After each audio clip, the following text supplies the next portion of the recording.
स्वागत है आपका। आप देख रहे हैं जन संदेश टाइम्स और मैं कीर्ति। जोशीमठ, जिसका नाम तो खूब सुना होगा आपने, इसकी खूबसूरती की हर जगह चर्चा होती रही है, लेकिन अब वो खूबसूरत इलाका खंडर बन रहा है। जी हाँ, उत्तराखंड का आध्यात्मिक शहर जोशीमठ डूब रहा है। जमीनें दरक रही है, घरों में दरारें पड़ गई है, जमीन के नीचे से डरावनी आवाजें आ रही है। जोशीमठ में तबाही के सारे संकेत मिल रहे हैं, सारे संकेत नजर आ रहे हैं। अब इस शहर की विस्थापित हुई आबादी कभी अपने घर नहीं लौट सकेगी, यही सच है।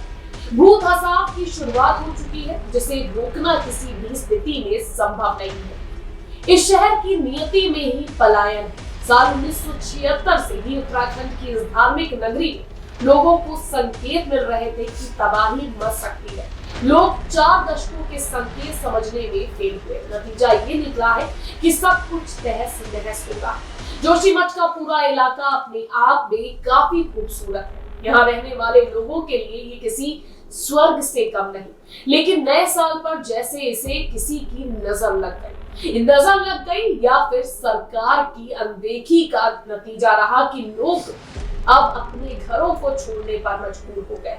विकास की ऐसी गंगा बहाई है सरकार के द्वारा कि उस विकास ने लोगों के घरों में दरारें ला दी। 2 जनवरी से लेकर अब तक कुछ ऐसा हो रहा है जिस पर स्थानीय निवासी देखकर विश्वास नहीं कर पा रहे। सड़कें और घरों की दीवारें फटने लगी है, दरारें आ गई, लोगों के जहन में दहशत का माहौल है। ये तय कर पाना मुश्किल हो रहा है कि यहाँ वर्षों से रहने वाले परिवार कहाँ जाए। अपनी यादों को समेटकर पलायन करना उन्हें गवारा नहीं, इसलिए गुरुद्वारे और स्कूल की शरण ले रहे। शासन प्रशासन से मदद की गुहार लगातार लगाई जा रही है, लेकिन अचानक आई इस आपदा का कसूरवार कौन है? सरकार से ज्यादा गुस्सा लोगों के अंदर सुरंग और एनटीपीसी को लेकर है। स्थानीय लोगों से बात करने पर हर किसी की जुबान पर एनटीपीसी की सुरंग का जिक्र एक बार आ ही जाता है। जी हाँ, उसी विकास की बात कर रही थी जो एनटीपीसी के द्वारा किया जा रहा था, और जमीनों को इतना ज्यादा नीचे तक खोद दिया गया कि लोगों के घरों में दरारें आ गई। बता दें कि जोशीमठ जिस अलकनंदा और धौली गंगा के संगम के बाएं पहाड़ी ढलान पर बसा है, उस संगम को विष्णु प्रयाग कहते हैं। बद्रीनाथ के ऊपर से ही आ रही अलकनंदा विष्णु प्रयाग में हल्के के दाएं कट जाती है। धौली गंगा यहाँ पर उससे समकोण पर मिलती है। धौली गंगा की तरफ जाने पर करीब 15 किलोमीटर ऊपर एनटीपीसी की तपोवन विष्णु घाट हाइड्रो प्रोजेक्ट है।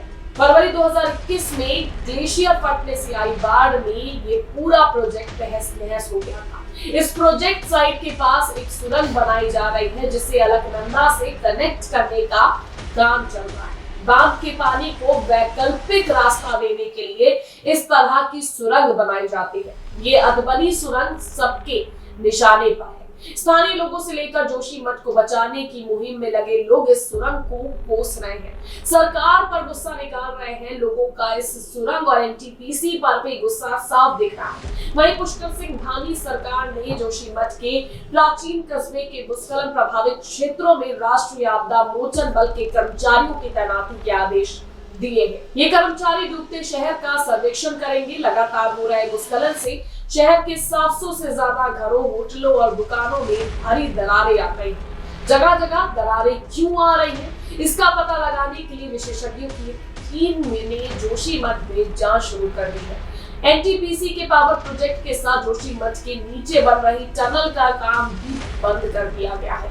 एनटीपीसी टनल की भी जांच के आदेश दे दिए गए हैं। सरकारी प्रयासों को देखकर साफ कहा जा सकता है कि ऐसे प्रयास अगर सही समय पर शुरू होते तो एक आबाद शहर खंडहर न बनता। यानी कि 1 साल पहले से आ रही दरारों पर अगर सरकार ने समय रहते हुए ध्यान दिया होता तो आज जो परिस्थितियां हैं वो परिस्थितियां आज वैसी ना होती। जो विकास के नाम पर बड़ी बड़ी कंपनियां लगाई जाती है और वो अपना कार्य करते हैं, लेकिन उसके पीछे के होने वाले प्रभावों को कोई नहीं देखता, कोई नहीं समझता, जिसके चलते ही लोगों को अब अपने घरों से पलायन करना पड़ रहा है। 25,000 की आबादी वाला ये क्षेत्र पूरी तरह से ढहने की नौबत पर आ गया। वहीं लोग सड़क पर उतर आए हैं, विरोध कर रहे हैं। अब जिस तरह से तबाही हो रही है। ऐसे में लोगों के मन में सवाल ये उठ रहा है कि क्या जोशीमठ को बचाया जा सकता है। तो आपको बता दें कि जोशीमठ शहर को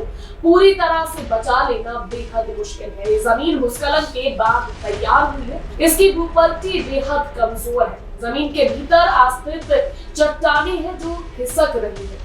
ऐसी स्थिति भी आ सकती है ये शहर दरक कर नीचे आती है। लगातार निर्माण हो रहा है जो पहले से कमजोर जमीन को और कमजोर कर रहा है।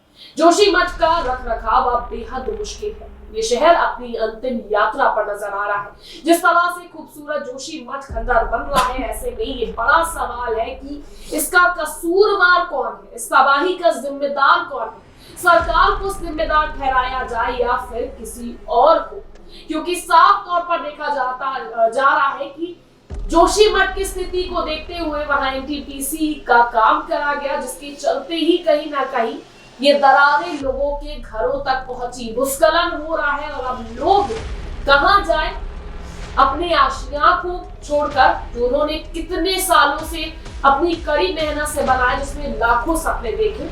लेकिन सरकारें अब 1 साल बाद जागी है और लोगों को सुरक्षित स्थानों पर पहुंचाने का अब कार्य किया जा रहा है। स्थितियां दिन पर दिन खराब हो रही है, लेकिन ये अनदेखी किसकी और किसे इसका जिम्मेदार ठहराया जाए, ये नहीं मालूम।